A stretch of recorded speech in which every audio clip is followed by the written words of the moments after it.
This video may be made for a very specific niche of people who not only love both sports and video games, but specifically football and Pokemon enough to understand what's happening here. But hey, if you don't stick around, it's going to be a lot of fun, and who knows what you might learn about either. We're making football teams out of Pokemon for every region in Pokemon, and today we're focusing on Kalos, which is going to be a challenge as it has the smallest native dex, home to only 72 Pokemon. Normally I save quarterback for last as it's the most difficult position, but in Kalos there's only like 3 options. You have Delphox, Greninja, and Pangoro. The latter two of which I think actually fit really well in other positions, and Delphox actually works pretty well here. It may be a bit short at 4'11", but it's fast, it's magical, and how humanoid it is may be unpopular, but I think that will help it in this situation. Oh, and a few ground rules here that I feel like I need to mention is 1, legendaries and mythicals are not allowed. 2, flyers are allowed, but they're only allowed to fly at like typical jumping height. They're not going to be like soaring through the skies. And 3, each team gets 1 mega per side of the ball, so each team gets an offensive and defensive mega evolution. With that out of the way, let's focus on the most important unit in football, the offensive line. We already mentioned Pangoro, and this is where he shines. At 6'11", 300 pounds, 124 attack, and his scrappy nature, he will make for a daunting left tackle. And on the opposite side at right tackle, we have another great pick, Chestnut. Sure, it's a little undersized at 5'3" and 198 pounds, but between its physical stats, its spiky shell, and its wide wingspan, it will make for a great offensive lineman. Shoot, it's even strong enough to flip a 50-ton tank and survive a bomb blast. Now, the interior offensive line has always been more difficult to pick for some reason, but thankfully we do have a pretty solid candidate for center. Barbarkle is again fairly undersized, standing at 4'3" and 211 pounds, but it has fantastic physical stats,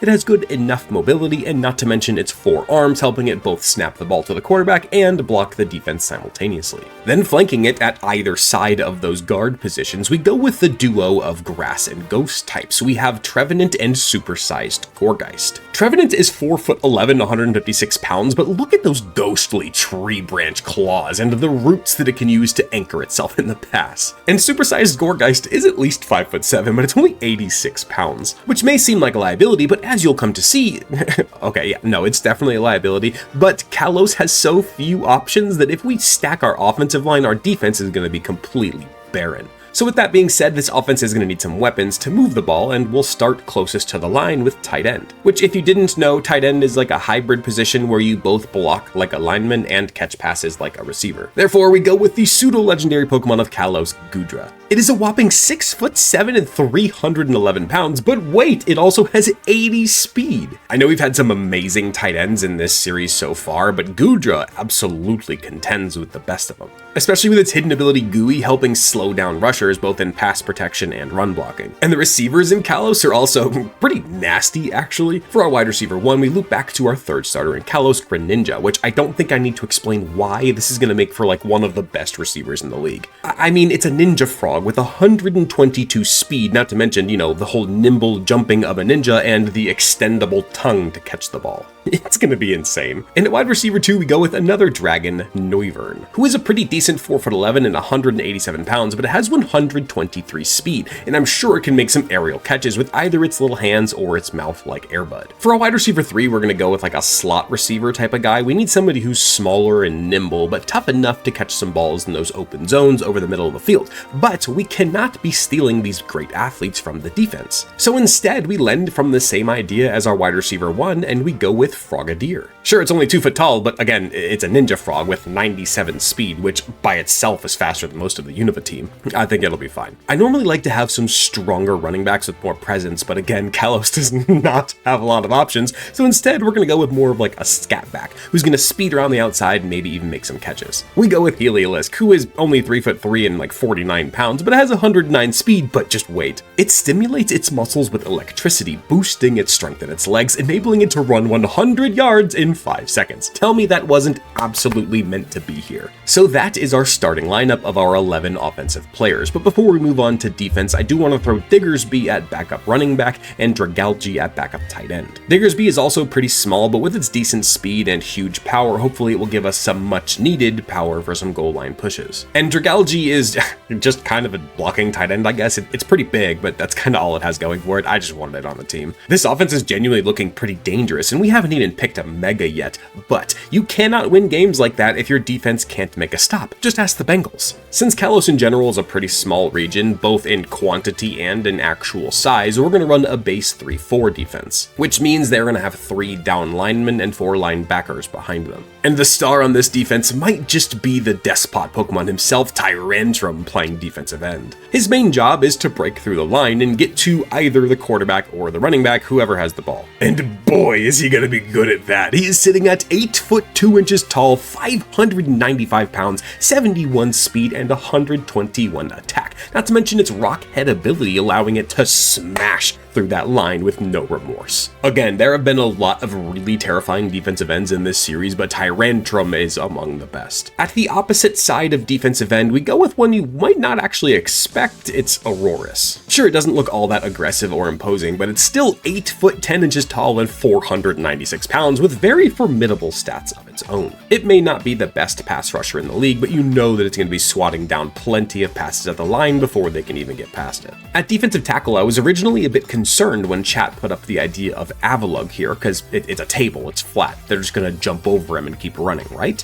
But no, dude is 6 foot 7 and 1,113 pounds, not to mention it's 184 defense and 117 attack. It may not be able to move much, but it is absolutely plugging up the middle and forcing them to run to the outside to meet Tyrantrum and our linebackers. But this is where the lack of options in Kalos really start to become kind of clear. For our middle linebackers, we at least have 2 pretty solid starters. We have Aegislash and Malamar. Aegislash is shockingly 5 foot 7 and 116 pounds, but I'm sure that its insane stats that can flip from either offensive or defensive depending on its form will absolutely come in handy when trying to cover zones and make tackles. But Malamar is also sadly pretty undersized. At 4 foot 11 and 103 pounds, that's not great for a linebacker. Its stats are well-rounded enough, but I'm hoping that its hypnotic patterns will confuse the quarterback and it will use its tentacles to wrap up and make some tackles. Kalos' outside linebackers start to become fairly suspect, but Go-Goat is actually a surprisingly good fit here. It's 5 foot 7 and 200 pounds, and it's fast enough, but a lot bulkier and a lot stronger than you would expect. Not to mention that it is no stranger to clashing horns and ramming things. It will bring some much needed toughness to this linebacker core. Our final option is, oh boy, it's starting to get tough out here. We have Pyroar and Hawlucha, but we're gonna need their speed for the secondary, and then we have options like Furfrou and Meowstic and Sylveon, and that's kinda it. So it may not be an amazing pick here by any means, but Furfrou is clearly the best of those options, and actually fairly decent. It's tough with its fur coat shielding it from physical damage. It has 102 speed and like 80 attack. Yes, it's only 3 foot 11, but it's got some aggressive capabilities out there at least. Finally, our last 4 starters for Kalos are our defensive backs, 2 safeties and 2 cornerbacks. And Kalos actually has a pretty great secondary. Our safety picks may come off as a bit cheesy as we've never used duplicates before, but I think that throwing male Pyroar and female Pyroar next to each other out there at free and strong safety makes perfect sense and actually might work really well. They've got Moxie, they will not be shook by nerves, and they are fueled by the fire of rivalry. They stand at a pretty decent 4 foot 11 and 180 pounds, all while having 106 speed, and well, they're lions. I'm sure they know how to tackle and bring down prey, I mean the ball carrier. And for our weak side corner, we actually go with Hawlucha, who, yes, is only 2 foot 7 and 47 pounds, but again, it has 118 speed and it's a wrestler. I'm sure between its aerial maneuvers and its wrestling takedowns, it will make for a much better corner than its tangibles would lead you to believe. Which brings us to our final pick on defense, our ace in the hole, Talonflame as our lockdown corner. Again, it is a bit small at 3 foot 11, but it has 126 speed, which allows it to fly at 310 miles per hour, then finishing off with a colossal kick. Good luck completing a pass on that side of the field. But we're not done, we still have 2 megas to decide. Before that though, I'm going to throw the more defensive of the Meowsticks at Nickelback, and I'm going to throw the other Meowstick as kick returner, because why not, it's a fast little guy. Then Clauncher will be our kicker for obvious reasons, and Sylveon will be our head coach because it can feel the team's emotions, I guess. Anyway, on offense, our mega options are Barbaracle at center, Chestnut at right tackle, Dragalge at tight end 2, Delphox at quarterback, or either Greninja, I guess, at wide receiver. Dragalge is out immediately, and while Barbaracle and Chestnut would benefit greatly from a mega, I think that our options are very clearly either Delphox or Greninja. Having Mega Delphox not only be able to fly above and around the line, but gaining 134 speed would be pretty nasty at quarterback. But Greninja also has two great options on its own, either Mega Greninja or Ash Greninja, both of which have absurd speed, but I feel like Ash Greninja fits the vibe of Receiver a bit better. It looks like it's more nimble or aggressive. And that is why my vote is Ash Greninja as our offensive Mega for the Kalos team. Defense, however, does have three options, just not all created equally. We could go with Mega Pompadour over here for safety, Mega Mind over here for middle linebacker, or Mega Halucha at corner. So we're obviously going to go with Mega Halucha at corner, as it grows a whole foot taller and makes it a much more physical presence on the outside.